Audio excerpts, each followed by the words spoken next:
राजस्थान में इस समय आई फ्लू एक ऐसी बीमारी के रूप में सामने आ रही है जिसमें बच्चे बड़े सभी परेशान हो रहे हैं।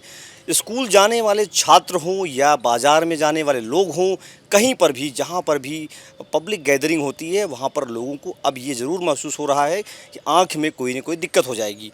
इसलिए कई जगहों पर हमने देखा काला चश्मा पहने हुए लोग मुझे मिले और अब जानते हैं इसके बारे में आखिर वाकई में आई फ्लू कितना प्रभाव डाल रही है। हमारे साथ मौजूद हैं डॉक्टर नीलम मीणा जी। इनसे समझते हैं कि आंखों में जो परेशानी आई है क्यों आई है। आपका एबीपी न्यूज़ में बहुत बहुत स्वागत है। जी धन्यवाद आपका बहुत बहुत।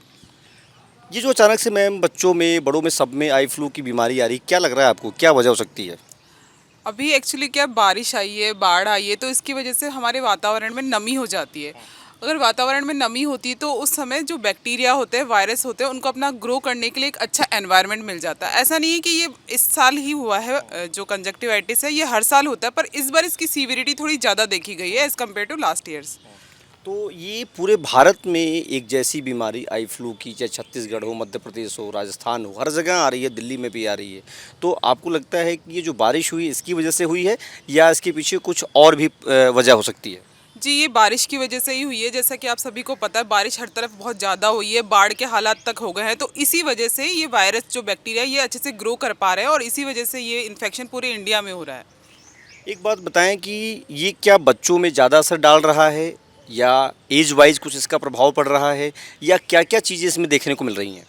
मैं अक्सर जो पेशेंट देखती हूँ अपने ओपीडी में, तो मैंने यही देखा है कि जो बच्चे हैं वो सबसे पहले इन्फेक्ट हो रहे हैं, क्योंकि बच्चों की इम्यूनिटी कम होती है। वो एज ग्रुप ऐसा है, उन्हें पता नहीं होता कि भाई हमें किन चीज़ों का ध्यान रखना है, कैसे अपना हाइजीन मेंटेन रखना है, कैसे अपने साफ सफाई का ध्यान रखना है। तो बच्चे सबसे ज़्यादा इफेक्ट हो रहे हैं, पर जो सीवियरिटी लेवल देखा गया है वो बच्चों में कम है और जो अडल्ट है, जो बड़े लोग हैं, उनमें थोड़ा ज़्यादा है।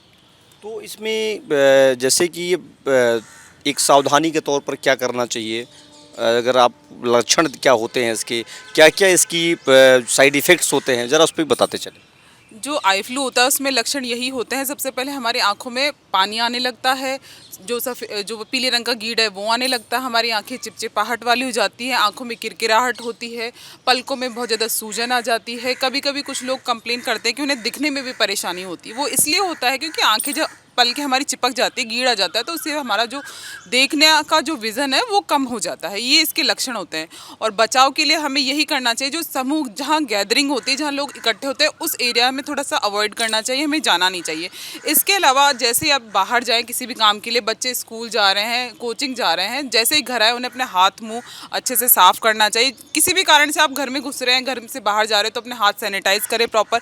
इसके अलावा अगर आप कॉन्टैक्ट से बचें, जिसको आई फ्लू है उसके कांटेक्ट में आने से बचे। ये इन्फेक्शन कभी भी हवा से नहीं फैलता है। जैसे कोविड था वो तो एयरबॉर्न था, इसीलिए हम लोगों को मास्क पहनना पड़ता था, पर ये आई फ्लू ऐसा नहीं है कि हवा से फैले। इसके लिए कांटेक्ट, अगर आप किसी आई फ्लू वाले इंसान के हाथ मिलाएंगे, उसके कांटेक्ट में आएंगे, अगर उसकी जो रुमाल है, टावल है, वो ऐसी चीज़ें जो वो यूज़ कर रहा है उसको आप खुद यूज़ करेंगे तो ये इन्फेक्शन होगा। अगर आप कॉन्टेक्ट नहीं करेंगे तो ये इन्फेक्शन बिल्कुल नहीं होगा। तो अगर आप सावधानी रखेंगे तो इस बीमारी से आसानी से बचा जा सकता है। एक बड़ी बात इसमें ये आ रही है कि सावधानी रखना चाहता है आदमी, लेकिन वो तरीके क्या अपनाए? जैसे एक मैंने देखा कुछ बच्चों को, बड़ों को देखा ब्लैक चश्मा पहन रहे हैं, क्या वो एक वाकई में प्रिवेंशन है उनका?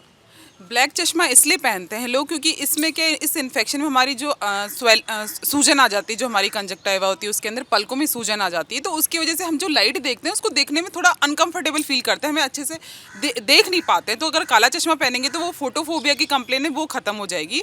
चश्मे का ये ज़्यादा इंपॉर्टेंट रोल है। इसके अलावा अगर आप इस बीमारी से बचना चाहते हैं तो इसका एक रामबाण यही है, आप किसी भी तरह से अपने हाथों से अपनी आंखों को टच ना करें, रगड़े नहीं, मसले नहीं। अगर आप किसी भी चीज़ से अपनी आंखों को रुमाल टावल से टच नहीं करेंगे तो इन्फेक्शन बिल्कुल नहीं होगा। बस अपने हाथों को साफ करके ही अपनी आंखों को छुएं। अगर आप आंखों को टच नहीं करेंगे किसी चीज़ से तो ये इन्फेक्शन नहीं होगा।